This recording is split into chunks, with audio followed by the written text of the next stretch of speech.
Hi అండి, అందరికీ నమస్కారం. Welcome back to our channel. AP రాష్ట్ర వ్యాప్తంగా రేషన్ కార్డ్స్ కలిగి ఉన్న వారికి అదిరిపోయి 2 శుభవార్తలు రావడం జరిగింది. అలానే ఎవరికైతే రేషన్ కార్డు కలిగి లేరో వీరికైతే ఒక శుభవార్త అయితే రావడం జరిగింది. అలానే సంక్రాంతి సందర్భంగా రేషన్ సరుకులు అనేది ప్రకటించడం కూడా జరిగింది మన ఏపీ ప్రభుత్వం వారు. మరి ఆ శుభవార్తలు ఏంటి అనే వాటి గురించి దీనికి సంబంధించి పూర్తి సమాచారం మనమైతే తప్పకుండా ఈ వీడియోలో తెలుసుకుందాం.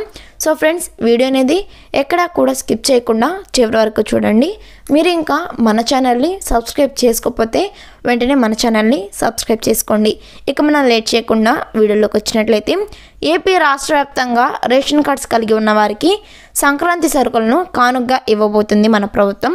రాష్ట్ర వ్యాప్తంగా దాదాపుగా 80 లక్షల రేషన్ కార్డ్స్కి రేషన్ పంపిణీ అనేది చేయబోతున్నారు.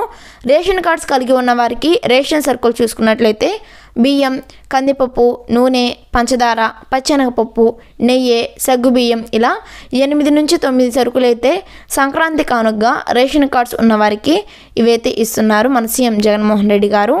ఎన్ని సంక్షేమ పథకాలు అందించినా పండక్కి రేషన్ సరుకులు ఇవ్వనందుకు ప్రజలు అసంతృప్తిగా ఉన్నారని, కాబట్టి ఈ సంక్రాంతికి రేషన్ కార్డులు పంపిణీ చేయబోతున్నారు. అలానే ఎవరికైతే రేషన్ కార్డ్స్ లేని వారు ఉన్నారో వీరందరికీ కూడా కొత్త రేషన్ కార్డ్స్ అనేది ఇవ్వనున్నారు. ఏపీ రాష్ట్ర వ్యాప్తంగా 1,11,321 మందికి కొత్త రేషన్ కార్డ్స్ అనేది పంపిణీ చేయబోతున్నారు. అదేవిధంగా అలానే 1.17 లక్షల మందికి కొత్త పెన్షన్ కూడా ఇవ్వబోతున్నారు. సో చూసారు కదా వ్యూవర్స్, ఇలాంటి ఇన్ఫర్మేషన్ వీడియోస్ కోసం మన యూట్యూబ్ ఛానల్ని సబ్స్క్రైబ్ చేసుకోండి. వీడియో నచ్చితే లైక్ చేయండి. ఈ వీడియో మీద మీ అభిప్రాయం కామెంట్ చేయండి. ఇలాంటి ఇన్ఫర్మేషన్ వీడియోస్ కోసం మన ఛానల్ని సబ్స్క్రైబ్ చేసుకోండి. Thanks for watching.